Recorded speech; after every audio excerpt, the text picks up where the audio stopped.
제13장. 유월절 전에 예수께서 자기가 세상을 떠나 아버지께로 돌아가실 때가 이른 줄 아시고 세상에 있는 자기 사람들을 사랑하시되 끝까지 사랑하시니라. 마귀가 벌써 시몬의 아들 가룟 유다의 마음에 예수를 팔려는 생각을 넣었더라. 저녁 먹는 중 예수는 아버지께서 모든 것을 자기 손에 맡기신 것과 또 자기가 하나님께로부터 오셨다가 하나님께로 돌아가실 것을 아시고 저녁 잡수시던 자리에서 일어나 겉옷을 벗고 수건을 가져다가 허리에 두르시고 이에 게야에 물을 떠서 제자들의 발을 씻으시고 그 두르신 수건으로 닦기를 시작하여 시몬 베드로에게 이르시니 베드로가 이르되 주여, 주께서 내 발을 씻으시나이까? 내가 하는 것을 네가 지금은 알지 못하나 이후에는 알리라. 내 발을 절대로 씻지 못하시리이다. 내가 너를 씻어주지 아니하면 네가 나와 상관이 없느니라. 주여, 내 발뿐 아니라 손과 머리도 씻어주옵소서. 이미 목욕한 자는 발밖에 씻을 필요가 없느니라. 온 몸이 깨끗하니라. 너희가 깨끗하나 다는 아니니라. 이는 자기를 팔자가 누구인지 아심이라. 그러므로 다는 깨끗하지 아니하다 하시니라. 그들의 발을 씻으신 후에 옷을 입으시고 다시 앉아 그들에게 이르시되 내가 너희에게 행한 것을 너희가 아느냐? 너희가 나를 선생이라 또는 주라 하니 너희 말이 옳도다. 내가 그러하다. 내가 주와 또는 선생이 되어 너희 발을 씻었으니 너희도 서로 발을 씻어주는 것이 옳으니라. 내가 너희에게 행한 것 같이 너희도 행하게 하려 하여 본을 보였노라. 내가 진실로 진실로 너희에게 이르노니 종이 주인보다 크지 못하고 보냄을 받은 자가 보낸 자보다 크지 못하나니 너희가 이것을 알고 행하면 복이 있으리라. 매일 성경과 함께하는 아름빛교회 바이블 키트 시간입니다. 오늘은 요한복음 13장 1절에서 17절의 본문으로 예수님이 행하신 세족식이 오늘날 우리에게 어떠한 의미가 있는지, 그리고 우리 이웃들에게 어떠한 의미를 주는지 은혜를 나누어 보고자 합니다. 예수님께서는 이제 곧 있으면 세상을 떠날 것을 아십니다. 그래서 끝까지 사랑하시기로 하셨습니다. 예수님께서는 저녁을 먹을 때 갑자기 자리에서 일어나세요. 그리고는 겉옷을 벗기 시작하는 거예요. 당시 식사를 했을 때에는 오늘날 소파에 누워서 TV를 보듯이 기대어 먹었습니다. 그러니까 기대어 먹고 있는데 갑자기 일어나시더니만 겉옷을 벗고 수건을 가져다가 허리에 두르신 것이에요.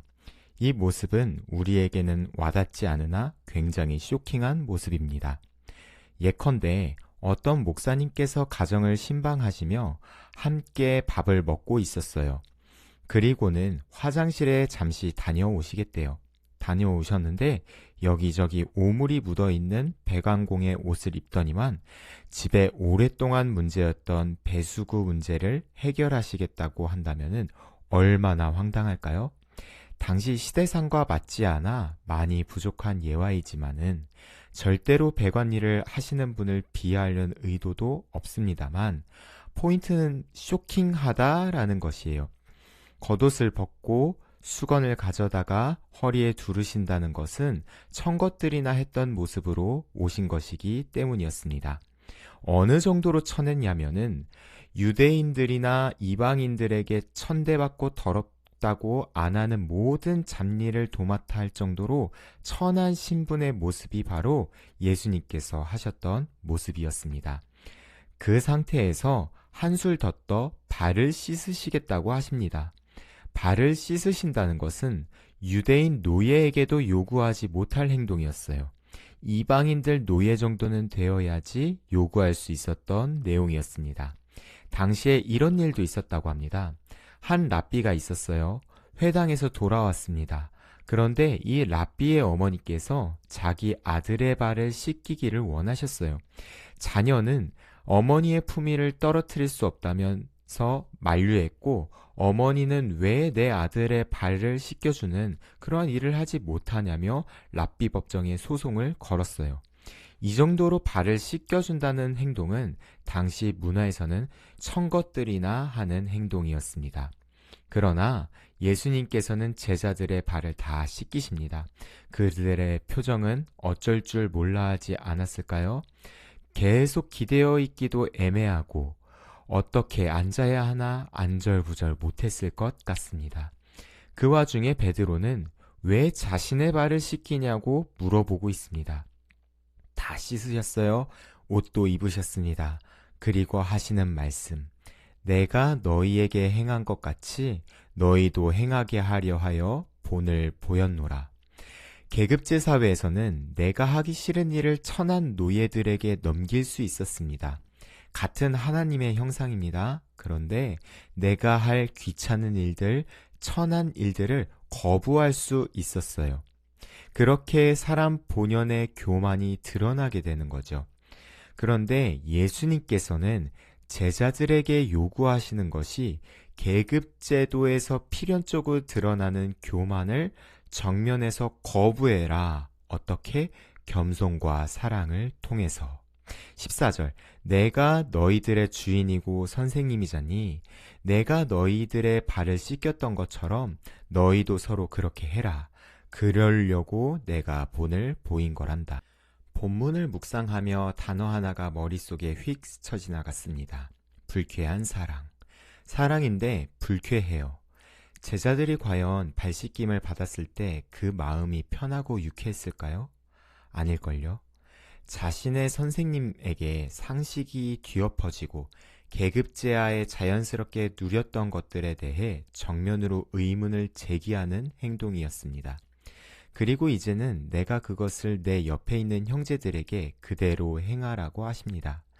예수님의 행동은 일견 당혹스러웠을 거예요. 그리고 누구는 베드로처럼 불쾌했을 것입니다. 시선을 확장해 볼까요?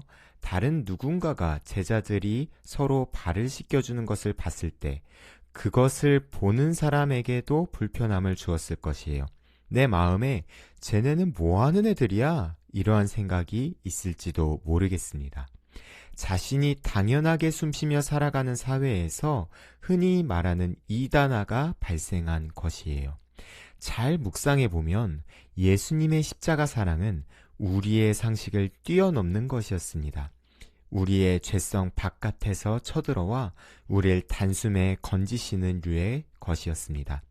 예수님의 겸손함은 발을 씻기는 것에서 시작되지 않았습니다. 하나님이 인간으로 오신 것부터가 겸손함인 것이에요. 모두가 내 인생의 주인이 나라고 외치는 그 세상에서 철저하게 자신을 보내신 성부 하나님의 말씀을 따라 행하신 분이셨습니다. 십자가에 죽기까지 말입니다. 예수님이 제자들의 발을 닦는 것이 오늘날 우리에게 어떠한 의미가 있을까요? 바로 예수님의 겸손함을 배우게 한다는 것이에요. 이때의 겸손함은 계층이 있던 시대에 도전장을 내미는 겸손함이었어요.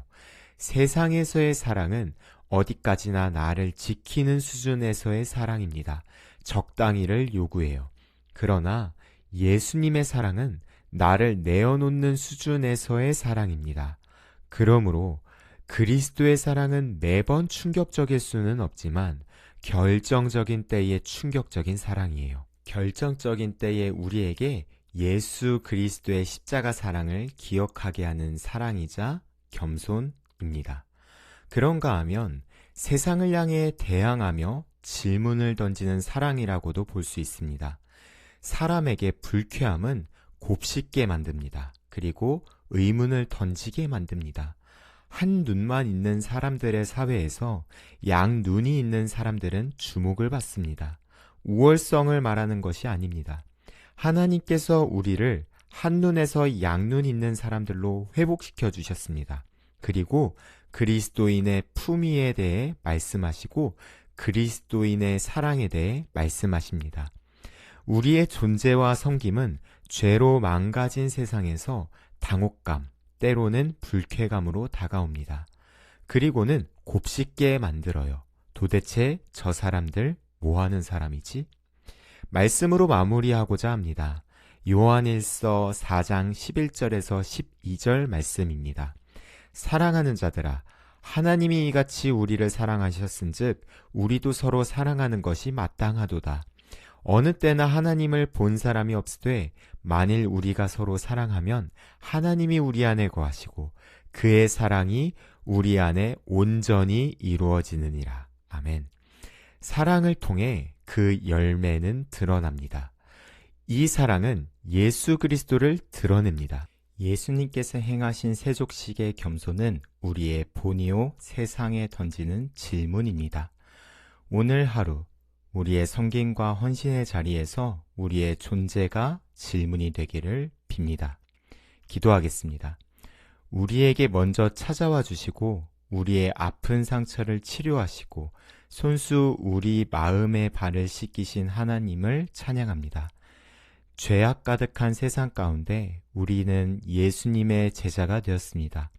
이제 우리의 존재가 세상 가운데 빛과 소금이 되어 하나님의 사랑을 드러내는 통로로 쓰임 받게 되었다는 것을 믿습니다. 우리의 겸손과 섬김과 사랑을 통해 예수님을 알지 못하는 사람들이 예수님을 알게 하소서. 우리 다음 세대 아이들의 배려와 사랑과 용납이 왜 그렇게까지 하냐는 세상의 잔소리에 꺾이지 않게 하소서. 도리어 그 배려와 사랑과 용납이 하나님께 귀하게 쓰임을 받아 하나님의 사랑이 흘러 들어가고 예수님을 알게 되는 귀한 통로로 사용되기를 기도합니다. 오늘도 우리에게 일용할 은혜를 더하여 주소서. 사랑할 수 있는 일용할 은혜, 용납할 수 있는 일용할 은혜, 오래 참을 수 있는 일용할 은혜를 주셔서 예수님 닮는 그리스도인의 열매를 맺게 하소서. 예수님의 이름으로 기도드립니다. 아멘.